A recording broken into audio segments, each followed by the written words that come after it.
Before we dive in, hit that like button if you believe cheaters always get what's coming to them. You ever get that gut feeling, like a cold hand squeezing your stomach that something's just off? Yeah, that was me. I'd been living with a stranger wearing my wife's face. Tessa wasn't the woman I married anymore, at least not the way she used to be. Tiny cracks you could barely see unless you were looking. She started staying out late. At first, just an extra hour after work, then entire evenings where I wouldn't hear from her until after midnight. When I asked, she always had the same answer. Just drinks with the girls. At first I believed her. I wanted to. Who wants to think the worst about the person they love most? But the little things piled up. She started dressing differently when she went out. Tighter dresses, bolder makeup, new heels she didn't even bother to wear around me. She got a new phone case, then changed her lock screen password. Her phone used to sit openly on the coffee table. Now it was glued to her hand or face down, screen hidden. She became jumpy when I entered the room, smiling too brightly, laughing too loudly at nothing. I tried to be understanding. Maybe work was stressing her out. Maybe she needed space. But late at night, lying awake while she texted in the bathroom with the door closed, that sinking feeling gnawed at me. And then there was the smell. She'd come home wearing a different cologne. Not perfume. Cologne. It clung to her like a guilty shadow. I knew I couldn't ignore it anymore. The idea of following her felt disgusting, like something a jealous control freak would do. But trust? Trust had been rotting away, bit by bit. So that Friday night, when she grabbed her purse and said, "Out with the girls again, don't wait up," I made a decision, not out of spite, not out of anger, out of survival. I waited exactly 30 minutes after she left, enough time for her to think I wasn't suspicious. Then I grabbed my keys, slid into my car, and kept a good distance between us. I didn't know what I was about to find. Part of me prayed it was all in my head, that I was about to look like the world's biggest fool for doubting her. But deep down, I already knew. Following someone you love feels wrong, like you're betraying them, even when you know they betrayed you first. I kept my distance. No headlights. Stayed 3 cars back. Tessa didn't notice a thing. She pulled into the Velvet Oak pub, just like she said she would. From the outside it looked normal. Bustling Friday night crowd, laughing couples, friends gathering. Perfect cover, I thought bitterly. I parked across, where I had a clean view of the back parking lot. If she really was meeting her girlfriends, she'd head inside, right? Text them that she was there. Order drinks, easy. But she didn't even glance at the front entrance. Instead, she pulled around to the side where the lot was dimly lit and half empty. My stomach dropped. I watched from my car, gripping the steering wheel tight. Every instinct screamed at me. Something's wrong. 5 minutes passed. 10. Then headlights flickered at the entrance to the lot. A sleek black Mercedes rolled up slowly, window tinted, engine humming like a purring cat. It stopped 2 spaces away from Tessa's car. The driver's door opened. Out stepped a man. A tall, confident, salt-and-pepper hair, tailored suit. Definitely not one of Tessa's girlfriends. He didn't even hesitate, walked straight to her window and tapped lightly. The window rolled down, and Tessa beamed at him. Easy smile I hadn't seen aimed at me in months. They talked for a moment. Too cozy, too familiar. Then, without looking around, she climbed out of her car and slid into his. They sat there for a few minutes, talking, leaning in close. I couldn't hear them, but their body language was clear. No awkwardness, no hesitation. They'd done this before. The final blow came when she reached out, almost shyly at first, and touched his hand resting on the gear shift. He turned, said something that made her laugh, and then he leaned in. Their lips met. Not a quick, guilty peck. A slow, familiar kiss, right there in the open. Like they were untouchable, like no one in the world mattered but them. All the doubts, the self-blame, the second-guessing, It burned away in an instant, replaced by a white-hot fury I didn't know I was capable of feeling. I opened my door slowly, my whole body trembling with adrenaline. This wasn't a misunderstanding. This wasn't a mistake. It was a choice. If you made it so far, hit that like button. I really appreciate it.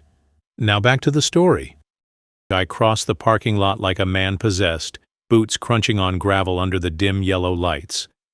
They didn't even notice me at first. Now it was obvious who he was. We're too wrapped up in each other. He was running his hands down her thigh when I ripped the passenger door open so hard it bounced off the frame. Their heads snapped toward me, mouths open in shock. "Eric!" Tessa gasped, scrambling to push him away, but it was too late. I yanked him out of the car by his expensive blazer, dragging him into the open air. For a second, he just stumbled, confused and blinking like a deer in headlights. Then he puffed up his chest, trying to look tough. Bad move. I didn't give him a chance to speak. I let my fist do the talking. One clean punch for the months of betrayal, humiliation, anger packed into it, smashed into his jaw. He went sprawling onto the concrete. Tessa screamed, throwing herself between us. "Eric, stop! Please, please stop, Eric! Don't do anything you regret later." But I couldn't stop. Not yet. "You think you could sneak around behind my back like some coward?" I roared, towering over him as he tried to crawl backward. Tessa grabbed my arm, sobbing. "Please, it's not what it seems." I laughed an ugly, broken sound. "Not what it seems? You were making out in a parking lot, Tessa. How stupid do you think I am?" She collapsed in tears, trying to reach for me, but I stepped back, disgusted. The boss, Mr. Homewrecker in a designer suit, finally pulled himself upright, blood dribbling from the corner of his mouth. "You don't understand," he started. "Oh," I cut him off, voice dripping with venom. "I understand perfectly. I understand you're a piece of garbage who can't keep his hands off his married employees." I turned to Tessa, who was still sobbing hysterically. "And you," I said, voice low and shaking. "You're not my wife anymore. Don't you dare come home. We're done." Her face crumpled. "Eric, no! It was a mistake. I will make it up to you. I promise. I love you." I didn't even flinch. Mistake? A 6-month affair wasn't a mistake. It was a series of betrayals, every single day. Without another word, I turned and walked away. I didn't care that I left her crying in the dirt. People in the pub were watching, phones in hand, whispering. Let them watch. Let them see what betrayal looks like. I drove straight home, heart pounding, hands still trembling on the steering wheel. By the time I got there, I already knew what I had to do next. Tessa wasn't just banned from our home. I was about to make sure everyone else knew exactly what kind of people they really were. When I got home, I didn't scream or even sit down. I grabbed a suitcase, entered the bedroom, and started packing her things. Every blouse, every pair of heels, every gift I ever gave her, I tossed it all in without a second thought. It wasn't anger driving me anymore. It was clarity. 6 months of lies. 6 months of girls' night outs and secret messages. And I played the fool the whole time. Not anymore. I called her mother first. "Hi, Mrs. Collins," I said, my voice cold but controlled. "Tessa's things will be at your house in about an hour. You can tell her she's not welcome here." There was a long pause. Then a shaky reply. "What happened, Eric?" "Ask your daughter," I said before hanging up. Then I drove over and dropped everything at her mom's front porch. No explanation. Just placed the suitcase, rang the bell, and left. But that wasn't the end. Not by a long shot. You see, what Tessa and her lover didn't realize is that this whole confrontation didn't just live in my memory. People were watching, recording. The pub's outdoor cameras caught part of it. More importantly, a friend of mine. Matt was inside that pub with a clear view of the parking lot. He saw the whole thing go down and texted me right after I left. And Matt? He knew exactly who Tessa's boss was. "Isn't that guy married?" he asked in disbelief. Because Matt? He knew the boss's wife. Small world, right? And that's when things started spiraling for them both. Matt sent the video clip of the parking lot confrontation straight to her. The footage was grainy, but it was unmistakable. Her husband pulling my wife into his car and kissing her like a high school prom date, only to be dragged out and punched by yours truly. She didn't even respond with words. She just changed the locks and threw his stuff on the front lawn that same night. By the next morning, word had spread. The boss didn't just lose his family. He started getting looks at the office too. Whispers, snickers, judgments. Tessa started calling me within hours of being dumped at her mom's place. Text after text. Voicemail after voicemail. "Eric, please call me. We can work through this." You don't understand. It didn't mean anything. Didn't mean anything. She threw away our marriage for nothing? That made it worse. I didn't reply. Not once. Because deep down, I knew this wasn't the end of their downfall. This was only the beginning. The first night, I ignored her calls. The second night, she started showing up. It was 11:30 p.m. when the doorbell rang. I peeked through the blinds, and there she was, Tessa, still wearing the same tight red dress she had on at the pub, makeup smeared, clutching her phone like a lifeline. I didn't open the door, not for her. I watched her pound her fist against it, sobbing, begging. "Eric, please, please talk to me." My phone buzzed again. Another voicemail. I let it go to inbox. This was the same woman who, for 6 months, lied straight to my face. The same woman who kissed another man with the same mouth that used to tell me she loved me. Now she wanted to talk. No thanks. The next morning, it escalated. She sent long, rambling texts filled with every manipulation tactic in the book. Guilt. "You promised you'd love me through everything." Minimizing. "It wasn't a real affair, we were just lonely." Deflection. "If you'd been more affectionate, this never would have happened." That one almost made me laugh. Of course it was my fault she couldn't keep her legs closed. Classic cheater logic. And when guilt didn't work? She switched to anger. "You're ruining everything. You're being stubborn. You're throwing away our life over one mistake." One mistake? Meeting him in secret. Lying about it. Sneaking around. Kissing him like she meant it. One mistake stretched over months. A second life she built right under my nose. She wanted forgiveness without consequences. She wanted comfort without accountability. Meanwhile, her boss-turned-lover wasn't doing much better. Word had gotten around at his job fast. Apparently, a few co-workers knew about the affair long before I did. They just hadn't said anything. From what Matt told me, HR got involved. An affair with a subordinate is grounds for immediate termination where he worked, and because karma is efficient. His wife, now ex-wife, wasn't feeling generous either. She hired a bulldog lawyer who was gunning for full custody of their 2 kids and half of everything he owned. Turns out, losing your family and your reputation overnight has consequences. And Tessa? She was out of work too. Apparently showing up late, distracted, and teary-eyed every day didn't sit well with the company either, especially after everyone knew why. She had thrown away everything for a man who couldn't even keep his own life together. And now, she wanted me to save her from the wreckage. But here's the thing about betrayal. Once someone shows you who they really are, you believe them. I should have expected it. After the guilt trips failed, after the crying outside my house didn't work, after every text, voicemail, and fake apology went unanswered, Tessa pulled her last card. She showed up at my workplace, during business hours, wearing a fake smile like none of this had happened. I was standing by the coffee machine when someone whispered, "Hey, isn't that your wife?" I turned around, and there she was, walking toward me like we were in some romantic comedy. "Eric," she said gently, "can we please talk?" My jaw clenched. Every pair of eyes in the office was now locked on us. I kept my voice low. controlled. This isn't the place. I don't care, she said louder now. You're my husband. My blood boiled, not at the words, but at the way she performed them, like she was the victim, like I had wronged her.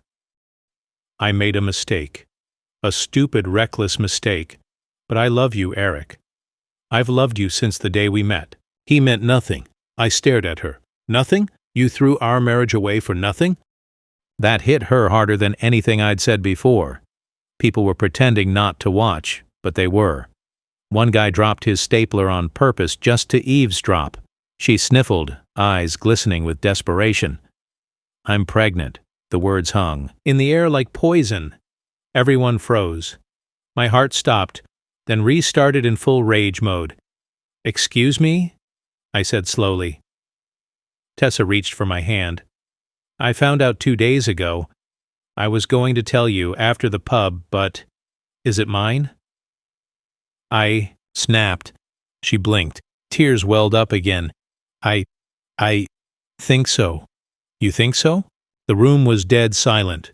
I stepped back, shaking my head in disbelief. You show up here, after everything, and this is your Hail Mary? You think dropping a baby on me will fix this? She broke down right there. Full-on sobbing, collapsing into a chair in the lobby, babbling about starting fresh, going to therapy, being a family. I left her there, didn't say another word. My phone buzzed as I walked out the back entrance. It was from Matt. Bro, just heard. His wife also. Might be pregnant. Drama exploding everywhere. I didn't reply, because now, the chaos she created was starting to burn everyone, and for once I was already standing outside the blast zone, watching it all fall apart.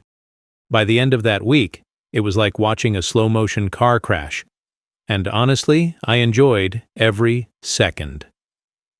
The man Tessa threw everything away for? He didn't just lose his job. He got blacklisted. Apparently, sleeping with a subordinate violates not just company policy, but also the ethics code of his entire professional field. No respectable firm wanted to touch him. Last I heard, he was working a dead-end job, a shadow of his former arrogant self. But the real kicker? His ex-wife wasn't. Done. After the affair went public, she moved fast, filed for divorce, cleaned out their accounts, and demanded full custody of their kids. And since she had video evidence and witnesses to his infidelity, the judge didn't even hesitate. He lost everything. His family, his home, his career, all because he couldn't keep it zipped around a married woman. And Tessa? She thought she could pivot back to me once her affair partner's life crumbled. She kept trying to play the victim card, posting social media updates about regret and second chances, tagging me in them. She even had the audacity to show up at my gym one afternoon, tried to strike up a casual conversation like nothing had happened. Eric, I'm getting help, I'm seeing a therapist, I'm changing. I looked her straight in the eye. That's great. You can change for yourself. I'm not interested. She flinched, but I didn't feel bad. She chose this. Not once. Not by accident. Over and over, she chose betrayal. And now she lived at her mother's cramped two-bedroom house, unemployed, broke, and alone. The few friends she had left started pulling away too. Nobody wanted to be associated with someone who blew up 2 marriages in one night. Matt told me he saw her once sitting alone at a coffee shop, staring blankly at her phone, still waiting for a text from me that would never come, still hoping I'd play the fool again.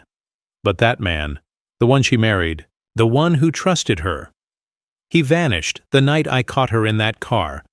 What's left is a man who knows better, a man who knows that sometimes the best revenge isn't anger, it's indifference. Let them burn in the ruins they built, and don't waste a single tear putting out the fire. Weeks passed. I moved on. Not in the Hollywood way. No rebound romance, no long walks on the beach with some mysterious new woman. Just peace. Silence in my home. No suspicious texts, no last-minute girls' nights, just quiet. It's amazing how quickly your soul heals when the poison is finally gone. Then, one afternoon, a certified letter arrived at my door. It was from Tessa. I almost tossed it out, but curiosity got the better of me. Inside was a handwritten note, long, rambling, emotional. She apologized again. She said she was truly sorry for the pain she caused, for the man she turned me into. She wrote that she missed me, that she was still in love with me, and that she wanted to meet. Just one. Last time. To talk. Closure, she called it. Attached to the letter, a photo, a black and white ultrasound. She was still going with the pregnancy story. Only this time, she wrote in big, bold letters at the bottom, "It's yours. Please don't ignore this." For a split second, my chest tightened. But then I remembered, Tessa never did a thing in her life without a backup motive. So I made a call to a friend of mine who works in medical records.